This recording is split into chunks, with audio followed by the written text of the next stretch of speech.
আসসালামু আলাইকুম এভরিওয়ান, নতুন একটা ভিডিওতে সবাইকে স্বাগতম। কেমন আছেন সবাই?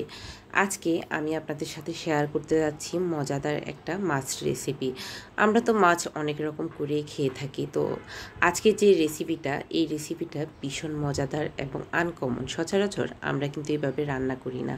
তো চলেন শুরু করা যাক। আজকের রেসিপির জন্য আমি সিলেক্ট করেছি কাতল মাছ। যে কোনো বড় মাছে আপনারা তার জন্য নিতে পারেন। তো এখানে 5 পিস কাতল মাছ আগে থেকে সামান্য পরিমাণ লবণ মাখিয়ে রেখে দিয়েছি। তো কোনো পানি থাকা যাবে না, সেই জন্য পানিগুলো একদম চেপে চেপে বের করে নিয়েছি।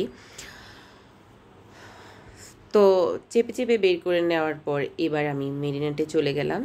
মূল মেরিনেট করার জন্য প্রথমে ধনেপাতা কুচি, তারপরে হচ্ছে মরিচ কুচি, তারপর হচ্ছে আদা বাটা, তারপর হচ্ছে রসুন বাটা দিয়ে দিলাম, তারপর শুকনো মরিচ গুঁড়া, তারপর হচ্ছে ধনিয়া গুঁড়া, তারপর সামান্য পরিমাণ লবণ, কারণ লবণ আগেও দিয়েছি কিন্তু ওইটা বের করা হয়েছে, কিন্তু কিছু তো ছিল, তো এই জন্য অতিরিক্ত লবণ দিই নাই। এবার এই পর্যায়ে সবগুলা উপকরণকে একসাথে ভালো করে মাছের সাথে মেখে নিচ্ছি।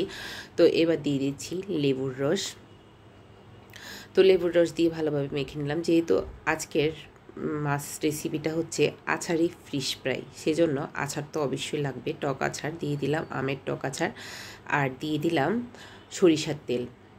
তো অবশ্যই সরিষার তেলটা দেওয়ার চেষ্টা করবেন, সরিষার তেলটা ভীষণ ভালো লাগে এই মাছের সাথে। তারপর দিয়ে দিলাম ধনিয়া গুঁড়া, তারপর দিয়ে দিলাম জিরা গুঁড়া। এখানে কিন্তু গোলমরিচ গুঁড়া আছে জিরার সাথে, সেই জন্য এক্সট্রা আমি গোলমরিচ গুঁড়া দিই নাই। তারপর কর্নফ্লাওয়ার, তারপর হচ্ছে সামান্য পরিমাণ আটা বা ময়দা যেটাই থাকুক, এই পর্যায়ে সবগুলো উপকরণ দিয়ে মাখিয়ে আধা ঘন্টা বা 20 মিনিট রেখে দিব। এই পর্যায়ে হচ্ছে কড়াইতে আমি তেল দিয়ে দিচ্ছি। এখানে মাছের যাতে 1/3 ডুবে থাকে সেই দিকটা খেয়াল রাখতে হবে। এবার সবগুলা মাছকে আমি এক এক করে দিয়ে দিলাম। তারপর মাছের 1 ফিট হওয়ার পর মাছটাকে উল্টে দিলাম। কোনো ঢাকনা ইউজ করতে হবে না এখানে, এমনিতেই মাছ তো হয়ে যায় ফ্রাই, আর মোটামুটি মাঝারি তাপে একদম সুন্দরভাবে লাল লাল করে ভাজার পর মাছটা আমি উঠিয়ে রেখে দিচ্ছি। এই পর্যায়ে কিন্তু মাছটা খেতেও ভালো লাগবে। তো এবার ওই তেলের সাথে দিয়ে দিলাম শুকনো মরিচ, দিয়ে দিলাম কয়েকটা কাঁচামরিচ, দিয়ে দিলাম রসুন, আস্ত রসুন দিয়ে দিলাম। তারপরে হচ্ছে পেঁয়াজ কুচি, পেঁয়াজটা একটু মোটা মোটা করে কেটে নিয়েছি।